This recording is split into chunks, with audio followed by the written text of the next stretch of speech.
పల్లె బాటలో సర్కార్ బడి కన్నీరు పెడుతోంది. కనిపించని కుట్రలాగా బడి వెనక బడి మూతబడుతోంది.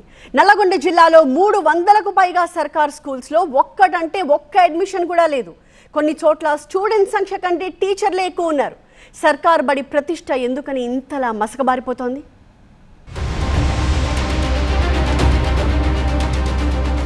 బడికి వేళైంది. కలర్ఫుల్ గా స్కూల్స్ రెడీ. కానీ ఈ ఏడాదైనా స్టూడెంట్స్ సందడి ఉండేనా?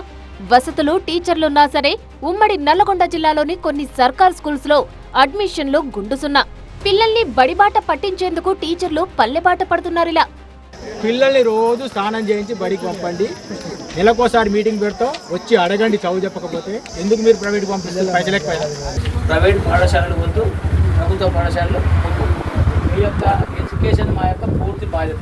గవర్నమెంట్కి పరీక్ష పెట్టి ఎవరికి ఎక్కువ మార్కులు వస్తారో మీరే చూడండి. కాకపోతే కొద్దిగా అక్కడ ప్రైవేట్ స్కూల్లో కల్చర్ వేరే ఉంటుంది, షో చేస్తారు. కొద్దిగా స్కూల్స్ ఫుల్ గా ఉన్నాయి, కానీ స్టూడెంట్స్ సంఖ్య నిల్. UDISC గణాంకాల ప్రకారం దేశంలోనే అత్యధికంగా జీరో ఎన్రోల్మెంట్ ప్రభుత్వ పాఠశాలలు నల్లగొండ జిల్లాలోనే ఉన్నాయి. విద్యా హక్కు చట్టం అమలవుతున్న విద్యార్థుల కొరతతో వందల సంఖ్యలో ప్రభుత్వ పాఠశాలలకు తాళాలు పడుతున్నాయి. జీరో ఎన్రోల్మెంట్ పాఠశాలలు దేశంలోనే అత్యధికంగా నల్గొండ జిల్లాలో ఉన్నాయనే నివేదికలు కలకలం రేపుతున్నాయి. UDISC గణాంకాల ప్రకారం దేశంలోనే అత్యధికంగా నల్లగొండ జిల్లాలో 315 ప్రభుత్వ పాఠశాలల్లో జీరో ఎన్రోల్మెంట్. ఒక్కరంటే ఒక్క విద్యార్థి కూడా అడ్మిషన్ తీసుకోలేదు. అయితే సర్కార్ బడిలో ఎన్రోల్మెంట్ పెంచే దిశగా కార్యక్రమాలు చేపట్టామన్నారు DEO సుషేందర్ రావు. ఓపెన్ చేయించి పిల్లలందరినీ స్కూల్కి వచ్చే విధంగా మనం యాక్షన్ ప్లాన్ తీసుకోవడానికి సిద్ధమవుతున్నాం. సో తప్పకుండా రాబోయే కాలంలో ఈ జీరో స్కూల్స్ని తగ్గించే విధంగా, అదేవిధంగా ఎన్రోల్మెంట్ కూడా ప్రతి స్కూల్లో కూడా మరి గవర్నమెంట్ ఇచ్చినటువంటి టార్గెట్ 10% ఎన్రోల్మెంట్ పెంచాలని. సో అంతకన్నా ఎక్కువగానే మేము 20% టార్గెట్ పెట్టుకొని అన్ని స్కూళ్ళల్లో కూడా ఎన్రోల్మెంట్ పెంచుదాం, అదేవిధంగా క్వాలిటీ కూడా పెంచే విధంగా చూసుకుంటాం. జిల్లాలో మారుమూల గ్రామీణ, గిరిజన తండాల్లోనే ప్రభుత్వ పాఠశాలలు మూతపడ్డాయి. టీచర్లు సక్రమంగా బడికి రాకపోవడమే కారణమంటున్నారు స్థానికులు. ప్రైవేట్ స్కూల్స్ పెరగడం, చాలా కుటుంబాలు హైదరాబాద్కు వలసపోవడంతో పాటు ప్రణాళికల లోపమే జీరో ఎన్రోల్మెంట్ కు కారణమంటున్నారు విద్యావేత్తలు. మరిన్ని స్కూళ్లు మూతపడకుండా ఇప్పటికైనా ప్రభుత్వం చర్యలు చేపట్టాలన్నారు మాజీ ఎమ్మెల్సీ నర్సిరెడ్డి.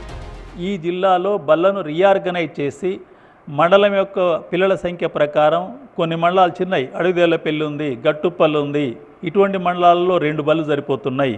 కాస్త పెద్ద మండలాలలో 4 బళ్ళు పెట్టొచ్చు.